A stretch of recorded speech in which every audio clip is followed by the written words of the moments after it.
Their job is to suppress and disrupt the drug trade in Salt Lake City's Rio Grande neighborhood. Yeah, well, tonight, KSL rides along with the Utah Drug Squad, taking some serious weight off of city streets. As news specialist Andrew Adams found out, they're often doing it one traffic stop at a time in a story you'll see only on KSL. How are you? South on Redwood is 2. Police don't usually know where the road will lead them. Where's everybody going? I'm over here with Ronnie and Mark off of 300 North, 900 West. Do you have something? On the streets of Salt Lake City's west side, these cops already have a pretty good idea. We watched the guy do like a hand-to-hand with a guy walking through the parking lot, and then came back and got back in this car. Oh, okay. He was in there for like 15 seconds, and got back out. It isn't that anything can't happen. Spit it out! Spit it out! Hey, spit it out. You're not gonna Spit swallow it out right now! A traffic stop can go from 0 to 100 He can't swallow it now. in a hurry. Spit it out.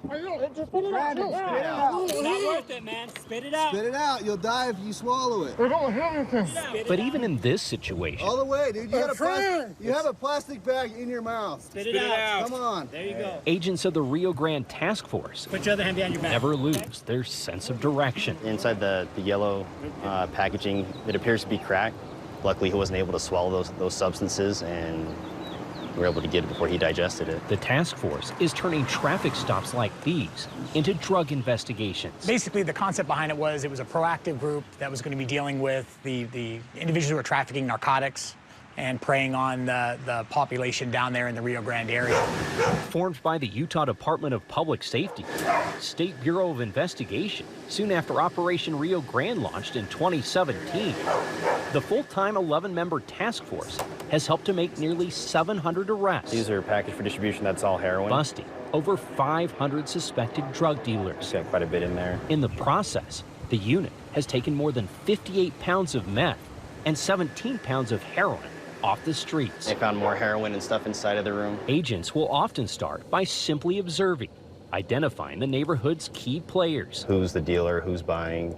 You'd be amazed what they'll still do. They then follow the leads wherever they go, sometimes far outside of city limits. These drug dealers often will live in other communities. They'll come down, they'll sell their narcotics downtown, and then they'll go back to where they're going. So that task force can move to where the problem is, and we can address it. The numbers show the drug problem in Rio Grande is being addressed. In 2017, Salt Lake City police recorded over 8,000 drug abuse-related offenses there. Since that time, the numbers have dipped sharply, and the department says the task force's suppression ops have been a welcome part of the equation. Since we've started, we haven't taken our foot off the gas, and we're just going 100 miles an hour. It's great. And the work moves even faster when the neighborhood's players make it easy. I'm trying to understand. Just moments after agents got this driver to cough up a baggie. Yep. Can I help you? Can I help you? Well, that's my car. So you let him drive it?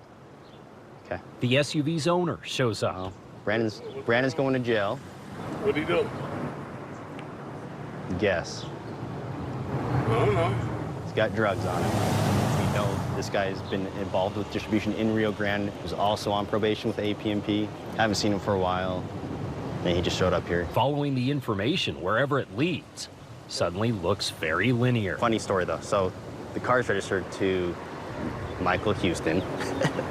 After we go 82 with this guy, Mike Houston comes walking up here. Michael Houston, also known as Big Mike, Just Big Mike. has apparently made a big mistake. Doesn't seem like the smartest thing to come and approach the police, but we'll take what we can get. Because the man was on parole, the adult probation and parole officer attached to the unit has reasonable suspicion Come here. to lead agents into his apartment straight up the street. Agents located, look like distribution quantities of crack cocaine, multiple digital scales used for distribution. It probably isn't the destination the two guys in handcuffs had in mind. We have 2 individuals going to jail at this point for possession and distribution. But the road these cops are on This is just another day of work. only goes one way. Going off the information that we get that's on the street and following that information to where it leads us until it stops. All right, well, some important notes on what you just saw. Michael Houston pleaded guilty to second-degree felony drug possession with intent to distribute for the arrest we were there for. And Brandon Bramlett, the guy you saw coughing up the baggie, was convicted of a Class A misdemeanor for drug possession. We also asked other agencies that fight the drug trade what they thought of those numbers. You know, 58 pounds of meth, 17 pounds of heroin, and they say, given what the task force is assigned to do, quite a lot of weight coming off those streets. They got their hands full for sure. Yeah, it's incredible the numbers, how they've dropped over the last couple of years as well. So Sharp decline, really is. Well, hopefully Big Mike learns his lesson, huh? Exactly. All right, Thanks, Andrew.